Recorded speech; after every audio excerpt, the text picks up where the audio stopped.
ये मेरी पहचान है और ये पारुल यूनिवर्सिटी की पहचान है। ईरान और अमेरिका के बीच का तनाव खत्म होने का नाम नहीं ले रहा। सबसे पहले पाकिस्तान की राजधानी इस्लामाबाद में अप्रैल के शुरुआती ही वक्त में पहले दौर की बातचीत एक मेज पर करने की पूरी तैयारी हो चुकी थी, लेकिन ईरान और अमेरिका ने इस बातचीत में भी कोई रास्ता नहीं ढूंढा और ये बातचीत विफल हो गई। लेकिन अब जहां एक तरफ अमेरिका और ईरान के बीच तनाव से मध्य पूर्व में लगातार स्ट्रेस बढ़ता जा रहा है, इस बीच ईरानी विदेश मंत्री अब्बास अरागची ने ओमान के सुल्तान हैथम बिन तारिक से मुलाकात की और एक क्षेत्रीय घटनाक्रमों, क्षेत्रीय संकटों को हल करने के मकसद से चल रहे राजनयिक प्रयासों के साथ साथ द्विपक्षीय संबंधों पर भी चर्चा की। ईरान के सरकारी प्रसारक के मुताबिक ये बैठक ओमान की राजधानी मस्कट स्थित अल बराका पैलेस में हुई। अरागची ने ओमान के सम्राट को पश्चिम एशिया क्षेत्र में हो रहे ताज़ा घटनाक्रमों और उनसे निपटने की कोशिशों के बारे में ईरानी पक्ष के दृष्टिकोण से अवगत कराया। उन्होंने क्षेत्र में सुरक्षा और स्थिरता बढ़ाने के मकसद से संवाद का समर्थन करने और कोशिशों को बढ़ावा देने में ओमान सल्तनत के रुख के लिए देश की सराहना भी की,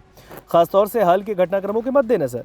ओमान के सुल्तान ने मध्यस्थता कोशिशों को आगे बढ़ाने के संबंध में देश के विचारों को साफ किया ताकि स्थायी राजनीतिक समाधान प्राप्त हो सके और क्षेत्र के लोगों पर दिक्कतों के प्रभाव थोड़े कम हों। सुल्तान ने मुद्दों के समाधान में संवाद और कूटनीति को प्राथमिकता देने के महत्व पर जोर दिया और कहा कि ऐसा दृष्टिकोण शांति की नींव को मजबूत करने में बड़ा ही फायदेमंद होगा। जानकारी के मुताबिक विदेश मंत्री अब्बास अरागची ने पाकिस्तान यात्रा के दौरान ईरान के खिलाफ युद्ध को स्थायी रूप से खत्म करने के लिए पाकिस्तानी मध्यस्थों के साथ ईरान के व्यवहार्य ढांचे को भी साझा किया।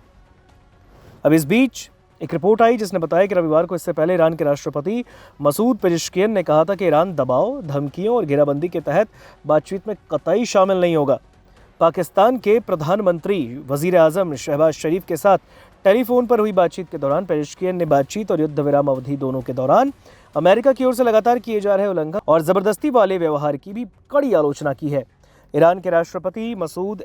पेजेश्कियान ने कहा कि वॉशिंगटन की तरफ से ईरान पर लगाए गए तथाकथित समुद्री प्रतिबंधों से संबंधित कार्रवाई सीज फायर समझौतों का साफ उल्लंघन है और संयुक्त राष्ट्र चार्टर के विपरीत है। उन्होंने कहा कि इस तरह की कोशिशों, उपायों और धमकी भरी बयानबाजी ने राजनयिक प्रक्रिया के प्रति अमेरिका की प्रतिबद्धता पर संदेह बढ़ाया। पेजेश्कियान ने ईरान की राष्ट्रीय सुरक्षा की रक्षा करने के दृढ़ संकल्प की पुष्टि की और क्षेत्रीय और वैश्विक स्थिरता दोनों के लिए अमेरिका और इजराइल की ओर से किसी भी नए टकराव के सभी संभावित परिणामों के बारे में चेतावनी दी। उन्होंने इस बात पर जोर दिया कि ईरान अपने सभी पड़ोसी देशों, जिनमें फारस की खाड़ी के दक्षिणी तट पर स्थित देश भी शामिल है, उनके साथ सौहार्दपूर्ण पड़ोसी संबंध और आपसी सम्मान के आधार पर संबंध बनाने और उन्हें मजबूत करने के लिए प्रतिबद्ध हैं। उन्होंने इस बात की भी आशा जाहिर की है कि ये देश बाहरी हस्तक्षेप से आज़ाद होकर क्षेत्रीय शांति और सुरक्षा को बढ़ावा देने के लिए सामूहिक रूप से काम करेंगे।